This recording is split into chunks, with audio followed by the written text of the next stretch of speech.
Hello guys, good morning. I hope आप लोग अच्छे होंगे, मस्त होंगे, स्वस्थ होंगे। दोस्तों अभी सुबह का 7:30 हो रहा है, टाइम 7:30 हो रहा है। दोस्तों अभी हम छत पे हैं, देख सकते हैं आप फ्रेंड।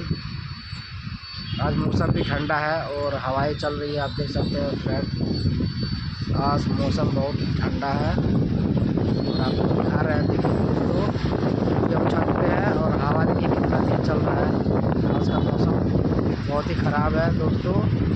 सुबह सुबह का टाइम है, आप देख सकते हैं। मैं छत पे हूँ, ये देखिए फ्रेंड, हवा बहुत तेज है। दोस्तों देख सकते हैं, इधर बहुत सारा नारियल का पेड़ है, आप देख सकते हैं फ्रेंड।